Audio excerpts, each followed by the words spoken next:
This is the Constellation Year in Review for 2009.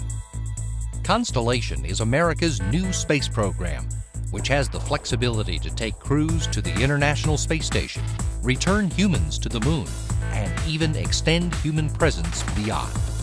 NASA centers around the country are working together to design, test, and manufacture hardware for this new era in human space exploration. From the Kennedy Space Center in Florida, NASA took a huge step forward in its exploration goals with the flight of the Ares 1X.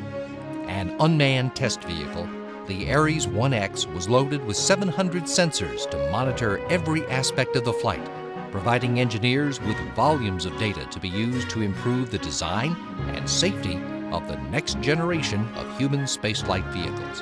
Ignition and liftoff of Ares 1X. At liftoff, the over 300-foot rocket produced 2.6 million pounds of thrust, accelerating to near hypersonic speeds. The flight test included separation of the first and second stages, monitoring of controllability and aerodynamics, and the re-entry and recovery of the first stage solid rocket booster.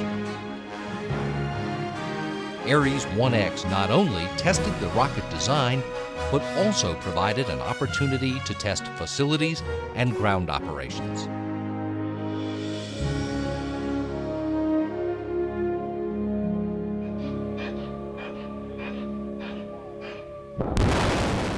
The ground rumbled again in Promontory, Utah, where another test for Constellation took place.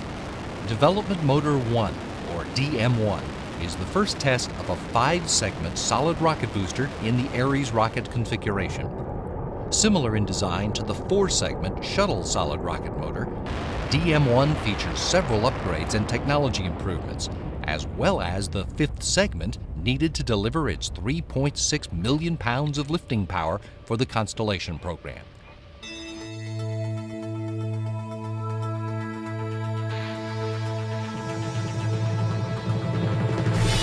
Other rocket tests, including the firing of the first stage igniter and the ullage motor test, further advance the development of hardware as it moves from the drawing board to the test stand. The crew exploration vehicle for Constellation is called Orion. Orion borrows its shape and aerodynamic performance from Apollo. However, the new spacecraft is greater in size than Apollo, featuring updated computers, life support, electronics, heat protection, and other systems. This year, Orion completed its preliminary design review. This major milestone in the spacecraft's development approves how all of the systems of Orion will work together when built. At the NASA Michoud Assembly Facility in New Orleans, Louisiana, construction continues on the Orion Crew Module Ground Test Article. The full-sized module will be tested in a variety of ground-based simulations designed to recreate the Orion flight environment. The structure will then undergo mechanical assembly, integration, and testing in New Orleans and Denver, Colorado. This year, the Constellation program completed its first post-landing Orion recovery tests, or PORT.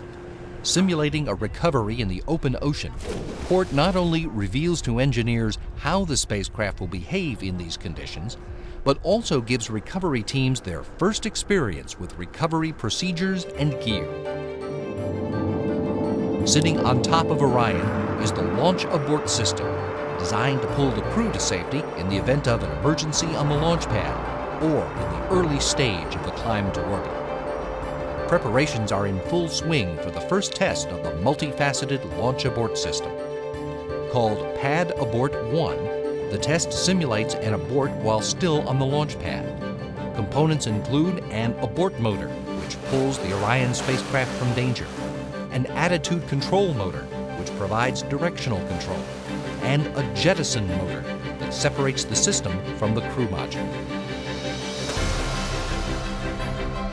The Pad Abort 1 test will take place at the White Sands Missile Range in Las Cruces, New Mexico. A 92-acre launch facility has been developed to support this and other Orion flight tests.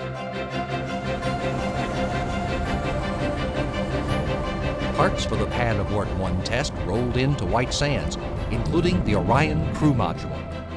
Outfitted at the Dryden Flight Research Center in California, the crew module contains an array of sensors to help analyze the flight test. The crew module joins the abort motor, jettison motor, and other launch abort system components, which will all be assembled together for the test.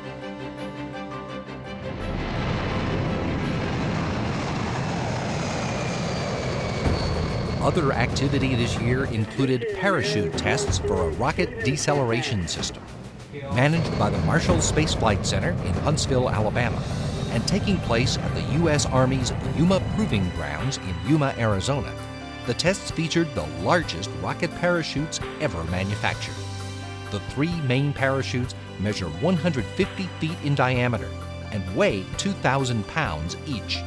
They are designed to slow the descent of a 5-segment solid rocket motor and provide a soft landing in the ocean, allowing crews to recover and recycle the stage for a later launch.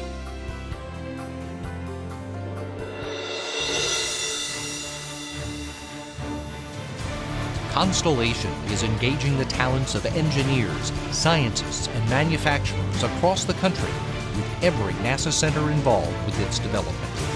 From flight tests to wind tunnel testing to computer modeling to manufacturing, Constellation is trailblazing relationships between NASA centers and commercial industry.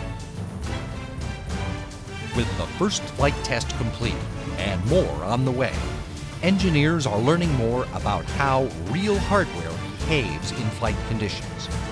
The knowledge gained helps engineers work towards safer and more reliable spacecraft.